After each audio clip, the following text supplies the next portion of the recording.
Es un placer continuar compartiendo con usted el estudio de las revelaciones del Apocalipsis. Estamos estudiando las 7 iglesias. Hemos visto que los 7 periodos que el Señor Jesucristo en su omnisciencia reveló al apóstol Juan son 7 periodos históricos que se darían desde los días apostólicos hasta que Él vuelva en gloria y majestad. Hemos visto ya el periodo de la iglesia de Éfeso, que correspondía al periodo apostólico del año 31 al año 100.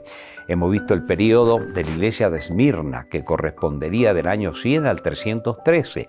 Y hemos visto realmente las 10 terribles persecuciones de los 10 emperadores que se ensañaron contra el cristianismo y cómo los hijos de Dios fueron mártires en todo ese periodo histórico.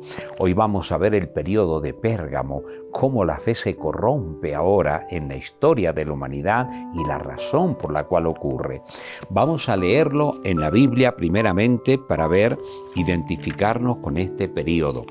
Vamos al Apocalipsis, el capítulo 2, siempre desde el verso 12 al 17. Dice así: y escribe al ángel de la iglesia en Pérgamo, el que tiene la espada aguda de 2 filos, dice esto: yo conozco tu obra y donde mora, donde está el trono de Satanás. Pero retienes mi nombre y no has negado mi fe, ni aun en los días en que Antipas, mi testigo fiel, fue muerto entre vosotros, donde mora Satanás. Pero tengo unas pocas cosas contra ti, que tienes ahí a los que retienen la doctrina de Balaam, que enseñaba a Balac a poner tropiezo a los hijos de Israel, y a comer de las cosas sacrificadas a los ídolos, y a cometer fornicación. Y también tiene a los que retienen la doctrina de los nicolaitas, la que yo aborrezco. Por tanto, arrepiéntete pues, si no, vendré a ti y pelearé contra ellos con la espada de mi boca. El que tiene oído, oiga lo que el Espíritu dice a las iglesias. Al que venciere, daré a comer del maná escondido, y le daré una piedrecita blanca, y en la piedrecita escrita un nombre nuevo, el cual ninguno conoce, sino aquel que lo recibe. Sí, amigo, qué interesante que es la manera en que el Señor Jesucristo se presenta a esta iglesia de Pérgamo. En primer lugar, recordemos que Satanás, que es el que obra, comenzó queriendo destruir al cristianismo con la Roma imperial, pero el diablo vio que eso no le surtía efecto. ¿Por qué razón? Porque los cristianos que morían como mártires en la arena de los circos romanos, despedazados por la fiera o convertidos en antorchas vivientes ahí en los anfiteatros de Roma, esos cristianos daban un testimonio tremendo, porque Dios, como lo hemos dicho ya, no se complace en injusticia, y cuando sus hijos van a ser mártires, Dios le neutraliza el dolor o le muestra una visión, y ellos mueren de una manera que los paganos se convertían al ver la fe de ellos. Satanás sabe que eso no le surte efecto a él. ¿Por qué? Porque esos son hijos de resurrección, están salvados, y lo que Satanás quiere es perdernos, porque él ya perdió la vida eterna. Jesús lo derrotó en el Calvario, y él no que lo quiere que nosotros logremos. Entonces el diablo dice: tengo que corromper la fe de ellos. Y hace que entonces en el año 313 Constantino el Grande, un emperador pagano corrupto como era él, mató a su madre, mató a su hijo. Tremendo la historia de Constantino el Grande. Sin embargo, él lanza el edicto de Milán: no se persigue más a los cristianos, tienen derecho a ingresar a las cortes palaciegas de Roma, tienen que recibírselo como personas que proclaman una fe y una esperanza. ¿Se imaginan ustedes para los cristianos, después de 3 siglos de persecución, que Constantino lance ese edicto? ¡Qué emperador maravilloso en apariencia! Porque detrás de eso había una obra de Satanás para corromper la fe de los hijos de Dios. Por eso es que el Señor Jesús se presenta, noten, y escribe al ángel de la iglesia en Pérgamo. El que tiene la espada aguda de 2 filos dice esto. ¿Por qué usa la expresión la espada aguda de 2 filos? ¿Qué significa la espada aguda de 2 filos? Justamente la palabra de Dios lo dice claramente ahí en la carta a los Hebreos, el capítulo 4 y verso 12. Porque la palabra de Dios es viva y eficaz, y más cortante que toda espada de dos filos, y penetra hasta partir el alma, el espíritu, la coyuntura, los tuétanos, y discierne los pensamientos y las intenciones del corazón. O sea, los cristianos que tenían que mantener firme la verdad, ahí en ese periodo, por más corrupción que iba a haber, Jesús les dice: yo tengo la espada aguda de dos filos. O sea, la palabra de Dios tiene que contrarrestar todas las influencias que Satanás va a desarrollar en este periodo, todas las cosas horribles que él va a corromper en la fe cristiana durante este periodo. Ahora miren, el Señor Jesucristo, por supuesto, en el Evangelio de Marcos, el capítulo 7, allí nosotros recordamos cómo Él reprendía a los sacerdotes hebreos cuando hacían cosas, tradiciones y prácticas que anulaban la autoridad de la palabra de Dios y muy especialmente de su santísima ley, la que escribió con su mano en el monte de Sinaí. En el capítulo 7 del Evangelio de Marcos, Jesús les dice, el versículo 6, respondiendo Él les dijo: hipócrita, bien profetizó de vosotros Isaías, como está escrito: este pueblo de labio me honra, mas su corazón está lejos de mí, pues en vano me honran enseñando como doctrina mandamientos de hombre, porque dejando el mandamiento de Dios os aferráis a la tradición de los hombres. Y el versículo 9 le decía también: bien invalidáis el mandamiento de Dios para guardar vuestra tradición. Y el verso 13, invalidando la palabra de Dios con vuestra tradición que habéis transmitido, y muchas cosas hacéis semejantes a esta. Así que en todos los periodos históricos, los que se mantenían fieles a pesar de la persecución y de la corrupción que iba a haber, Dios los exalta y le dice: yo tengo la espada aguda, pelea con ella. Pelea con la palabra de Dios contra todas las tradiciones y todas las prácticas y todas las corrupciones que estaban en el mundo pagano, que fueron mezclándose con la fe cristiana. Así que nuestro Señor Jesús, hermano, en este periodo de Pérgamo, fíjense en inclusive las palabras de ánimo que Él le da a los cristianos de ese periodo. Yo conozco tus obras y dónde mora, donde está el trono de Satanás, pero retienes mi nombre y no has negado mi fe, ni aun en los días que Antipas, mi testigo fiel, fue muerto entre vosotros donde mora Satanás. Mire, Satanás colocaba su trono en Roma, ¿verdad? Porque allí comenzó el emperador a sugerir la idea: Roma es la reina de las ciudades, el obispo de Roma puede ser el jefe de la cristiandad.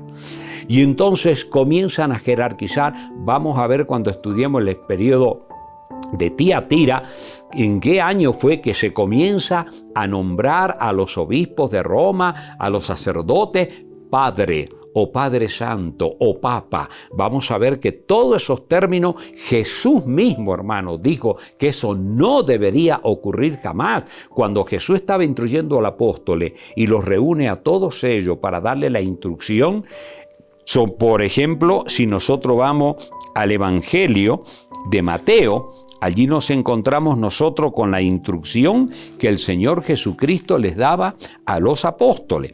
En el Evangelio de San Mateo, por ejemplo, en el capítulo 23, allí nos encontramos nosotros cómo el Señor Jesucristo estaba instruyendo para que los apóstoles salgan con un espíritu diferente al cual tenían los obispos, ¿verdad? O sea, los sacerdotes en aquel entonces. Y entonces el Señor Jesucristo les dice así, todo el versículo 1 hasta el 4 del capítulo 23, ustedes lean, Jesús está mostrando cómo los sacerdotes, ¿verdad?, hebreos, les gustaba los primeros asientos en la sinagoga, que la gente los salude, mi Señor, ¿verdad? Llevaban versículos bíblicos atados en sus manos, en los mantos, haciendo alarde de santidad. Y fíjense en lo que Jesús les dice desde el verso 5. Antehacen todas sus obras para ser vistos por los hombres, pues ensanchan su filatería, extienden los flecos de sus mantos, aman los primeros asientos en la sinagoga, las primeras sillas en la sinagoga, en la cena, y la salutación en las plazas, y que los hombres los llamen rabí, rabí. La palabra rabí significa mi Señor, mi grande. Pero vosotros no querráis que os llamen rabí, porque uno es vuestro maestro, el Cristo, y todos vosotros sois hermanos en pie de igualdad. Ahí estaba Pedro también. No es que Pedro fue el primer papa, como enseña el sistema católico romano. Eso es un engaño terrible también que se ha hecho, ¿verdad? Todo en pie de igualdad. ¿Y qué más le dice el Señor Jesucristo? Verso 9. Y no llaméis Padre vuestro a nadie en la tierra, porque uno es vuestro Padre, el que está en los cielos. ¿Qué tal, mis amigos? Bien clara la palabra de Dios, ¿verdad? La instrucción que el Espíritu Santo va impartiendo justamente a los hijos de Dios para que no se dejen llevar por todas estas prácticas terribles que iba a ocurrir en el sistema. Amigos queridos, allí comenzó también la oración por los muertos, la comunicación supuestamente para pedirle al alma del difunto. Amigos, ¿qué decía la palabra de Dios? Desde el Génesis al Apocalipsis se habla que los muertos duermen, el sueño hasta el día de la resurrección y que no hay comunión entre los muertos y los vivos. Solamente recordando algunos pasajes de la Sagrada Escritura. Por ejemplo, si yo voy al libro de Eclesiastés, el capítulo 9, el versículo 5 y 6 dice: porque los que viven saben que han de morir, pero los muertos nada saben, ni tienen más paga porque su memoria es puesta en olvido. También su odio y su envidia y su amor, dice, fenecieron ya, y nunca más tendrán parte en todo lo que se hace debajo del sol. El verso 10 dice: todo lo que te viniera a la mano para hacer, hazlo según tu fuerza, porque en el Seol o sepulcro a donde vas no hay obra, ni trabajo, ni ciencia, ni sabiduría. Y si yo voy inclusive al Evangelio de Juan, le pregunto a Jesús: Señor, ¿dónde están los difuntos muertos? ¿Es verdad que uno está en el cielo y el otro en el infierno? Jesús me responde, Evangelio de San Juan, capítulo 5, versos 28 y 29. No os maravilléis de esto, porque vendrá hora cuando todos los que están en los sepulcros oirán su voz, y los que hicieron lo bueno saldrán a resurrección de vida, mas los que hicieron lo malo a resurrección de condenación. O sea, mis amigos queridos, todas estas prácticas fueron anuladas de la palabra de Dios para exaltar las prácticas del paganismo. Ustedes saben que desde los egipcios todos momizaban a sus cuerpos pensando en una vida de ultratumba y lo llevaban, ¿verdad?, a las pirámides, ahí lo enterraban con sus tesoros porque ellos iban a disfrutar en la otra dimensión de esas cosas. Mentira, todo eso es una obra satánica que ha llenado la tierra. Desde el mismo Edén, Dios le dijo a Adán: el día que peque vas a morir. Satanás le dice a Eva: no vas a morir. Y cuando Adán peca, ¿qué le dice Dios? Con el sudor de tu rostro comerás el pan hasta que vuelvas a la tierra, porque de ella fuiste tomado, pues polvo eres y al polvo volverá. No le dice si sos bueno va a ir al cielo, si sos malito al infierno. No, mis amigos, los muertos mueren. Jesús vino a mostrar que Él es la resurrección y la vida. Todo esto, mis amigos, se corrompió. Más adelante vamos a ir viendo detalle tras detalle de todo esto. ¿Qué decía el apóstol Pablo que iba a ocurrir también en este periodo histórico? Si nosotros vamos, por ejemplo, a la segunda carta que él escribe a los cristianos tesalonicenses, allí tenemos nosotros otra de las cosas tremendas que iba a ocurrir. Fíjense en ustedes el título en algunas Biblias en el capítulo 2 de segunda de Tesalonicense. Dice: manifestación del hombre de pecado. Y Pablo comienza a decirles así: pero con respecto a la venida de nuestro Señor Jesús y nuestra reunión con Él, os rogamos, hermanos, que no os dejéis de mover fácilmente de vuestro modo de pensar, ni os conturbéis ni por espíritu, ni por palabra, ni por carta, como si fuera nuestra, en el sentido de que el día del Señor está cerca. Nadie os engañe en ninguna manera, porque no vendrá sin que antes venga la apostasía y se manifieste el hombre de pecado, el hijo de perdición, el cual se opone y se levanta contra todo lo que se llama Dios o es objeto de culto, tanto que se sienta en el templo de Dios como Dios, haciéndose pasar por Dios. ¿Qué le parece? Pablo está hablando de un sistema, de un poder que iba a venir a la tierra, que antes que Jesús venga, que ese sistema y la gran apostasía que iba a haber, y que ese personaje se iba a sentar en el templo de Dios, que es la iglesia de Dios, como Dios, haciéndose pasar por Dios. La pregunta es esta: ¿qué dicen los registros de la Iglesia Católica acerca del título que se le dio al obispo de Roma? Miren, yo les voy a leer en este momento lo que están escrito en la misma literatura de ellos.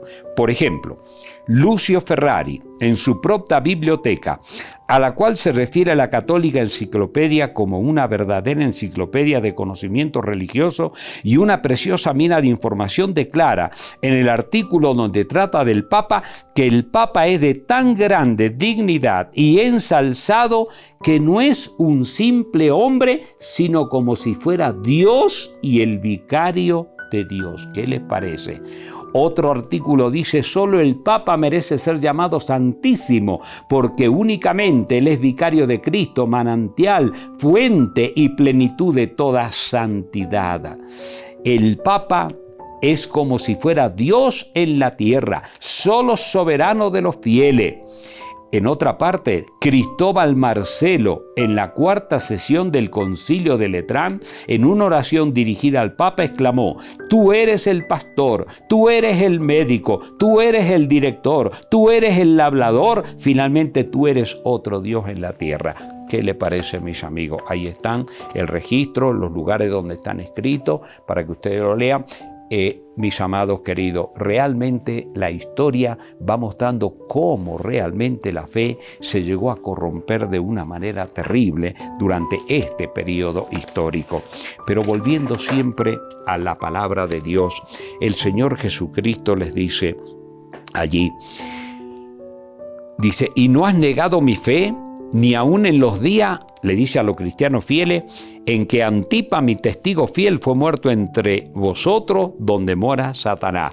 Antipa es una palabra compuesta de dos palabras, ¿no? Anti, que significa opuesto, y papas, padre de la iglesia, o sea, antipapa. Los que no querían que se jerarquice hacia el obispo de Roma eran objeto de persecución y de muerte. Y sigue diciendo: pero tengo unas pocas cosas contra ti, que tienes ahí a los que retienen la doctrina de Balaam, que enseñaba a Balac a poner tropiezo a los hijos de Israel y a comer de las cosas sacrificadas a los ídolos y a cometer fornicación. Hemos dicho, cuando hemos estudiado las llaves que abren el Apocalipsis, que los personajes del Antiguo Testamento o las ciudades, ¿verdad?, literales, en Apocalipsis son solamente símbolos. Por ejemplo, acá se está hablando de las doctrinas que tenía Balaam. Cuando nosotros estudiamos quién era Balaam, yo les doy el detalle, ustedes pueden buscar después en la Biblia, por ejemplo en el libro de Números, ahí desde el capítulo 22 al 25, muy especialmente hay detalle en el 25, ustedes van a ver que Balaam era profeta de Dios, pero por dinero, por la forma en que lo vinieron a tentar, Balaam se corrompe y comienza a hacer que los hijos de Dios comienzan a conectarse con los paganos y a cometer fornicación, a cometer corrupción, a cometer inmoralidades, a cometer todas estas cosas terribles que ustedes van a ver cómo hay hombres, los arqueólogos, por ejemplo, que han desterrado las ruinas antiguas de esas ciudades, están mostrando las corrupciones que tenía, la pedofilia, las degeneraciones que hacía, todo eso, el homosexualismo, todas esas prácticas prácticamente. Y entonces acá está mostrando cómo la doctrina de Balaam iba a introducirse durante todos estos periodos en la iglesia. Ustedes juzguen, sepan, analicen si esto no se habla en todos los países y ciudades de la tierra, a veces hasta de niñitos maltratados por estos sistemas. Tremendo. Así que, mis amigos queridos, todo esto está mostrando cómo se iba a corromper la fe en ese periodo. Dice el versículo 15, y también tiene a los que retienen las doctrinas de los nicolaitas, las que yo aborrezco. Recuerdan que como estudió el periodo de la iglesia de Éfeso, ¿verdad?, ellos atacaban fuertemente la doctrina de los nicolaitas, que eran los gnósticos, que enseñaban, ¿verdad?, que las obras de la carne no afectaban la pureza del alma y se podían practicar todo tipo de pecado y corrupciones. Exactamente lo mismo que estaba ocurriendo también en este sistema. Pero para ir terminando ya, porque es amplio todo esto, cuando uno acaba y profundiza es tremendo. Versículo 16, por tanto arrepiéntete pues y no vendré a ti y pelearé contra ellos con la espada de mi boca. Lógico, la espada de la boca es la palabra de Dios y con esa tenemos que pelear siempre para contrarrestar toda la influencia que Satanás, que puso su trono en este sistema, quien lo dice la iglesia de Pérgamo, no es un sistema guiado por el Espíritu de Dios, sino por Satanás. Dice acá ahora el versículo 17, el que tiene oído oiga lo que el Espíritu dice a la iglesia. Al que venciere, le daré de comer del maná escondido, y le daré una piedrecita blanca, y en la piedrecita escrita un nombre, el cual ninguno conoce, sino aquel que lo recibe. ¿Qué bendición está dando el Señor aquí? Dice, yo le daré a comer del maná. Mis amados queridos, cuando Jesús hacía los milagros en la tierra, los judíos le decían, ¿qué milagro haces tú? Moisés nos dio el maná. Jesús le dice, no, mi verdadero Padre le da el verdadero pan del cielo. Yo soy el pan del cielo que he descendido. Mis amigos queridos, el maná es la riqueza espiritual que Jesús nos otorga ahora y la redención eterna que nos dará cuando venga. Y la piedrecita blanca, bueno, antiguamente dice que los jueces para juzgar tenían dos tipos de piedra, una blanca y una negra. Si la persona era encontrada, ¿verdad?, con justicia, libre de condenación y todo, era la piedrecita blanca la que se usaba. Y si estaba condenado, era la piedrecita negra. Así que Jesús puede haber usado esto como una simbología, por un lado, de la justicia de Él que nos limpia y que nos cubre. Por otro lado, antiguamente no había tantos hoteles ni lugares de recepción para albergar a los viajeros, que inclusive venían caminando semanas enteras o cabalgando en algún animalito, y mayormente las casas y la familia era la que recepcionaba a las personas. Por eso la Biblia dice, no nos olvidemos de la hospitalidad, porque algunos sin saberlo hospedaron a ángeles, como el caso, ¿verdad?, de Sodoma y Gomorra, ahí como Lot hospedó a esos ángeles. Mis amigos, en ese entonces, cuando se hospedaba una persona y se entraba en una amistad especial por esa persona hospedada y se hacían amigos porque era persona honesta, limpia, que merecía la amistad, entonces antes de irse tomaban una piedra blanca y la partían por la mitad, y uno de ellos ponía en su parte todo su nombre y su detalle en lo que podía, y el otro igual, y después intercambiaban esas piedras. Entonces se despedían y decía, si algún día un, ¿verdad?, hijo tuyo quiere venir, mándalo con la piedra para que lo recibamos, y de esa manera entonces se relacionaban. ¿Qué quiere decir esta piedrecita blanca que Jesús pone acá? Mis amigos queridos, Jesús dice, yo soy tu amigo, tú eres mi siervo, tú eres mi amigo si hacéis lo que yo te digo. Mis amigos queridos, por la eternidad, Jesús y nosotros mantendremos esa amistad eterna. Que Dios te bendiga, para que al meditar sobre este periodo de Pérgamo vayamos viendo los detalles importantes. Te pongo solo un ejemplo acá para terminar. Si nosotros armamos un hermoso cuadro con un rompecabezas, todos hemos hecho un rompecabezas, ¿verdad?, alguna vez. Una de las piecitas de rompecabezas, ¿es importante? Claro que sí. ¿Pero solita? ¿Te puede enseñar algo? No. Bueno, amigo, la palabra de Dios es así. Cuando nosotros vamos al libro del profeta Isaías, ahí el Señor nos muestra cómo Él expresó su verdad a través de su santa palabra. Y entonces en Isaías, el capítulo 28, dice así el Señor: porque mandamiento tras mandamiento, verso 10, mandato sobre mandato, renglón tras renglón, línea sobre línea, un poquito allí, un poquito allá. Verso 13, la palabra de Jehová le será mandamiento tras mandamiento, mandato sobre mandato, renglón tras renglón, línea sobre línea, un poquito allí, otro poquito allá, hasta que vayan y caigan de espalda y sean quebrantados, enlazados y presos. Amigo querido, la palabra de Dios no es como cualquier literatura, que comienzas de una página y terminas con la otra. Dios Dios te revela acá un poquito, acá otro poquito, allá otro poquito, y todo unido va dándote el panorama completo. Por eso estas verdades también están expresadas en la profecía del libro de Daniel. Por ejemplo, para comprender bien lo de Pérgamo y lo de Tiatira que viene después, ustedes vayan al capítulo 7 del libro de Daniel. Yo lo tengo filmado a eso, con la serie Orientación Profética en 3 o 4 temas. Ustedes tienen ahí el capítulo 7 para ver todo cómo Dios revelaba exactamente cómo los poderes terrenales se iban a corromper en este periodo histórico. Que Dios te bendiga, es mi deseo y mi oración al estudiar estas gloriosas verdades.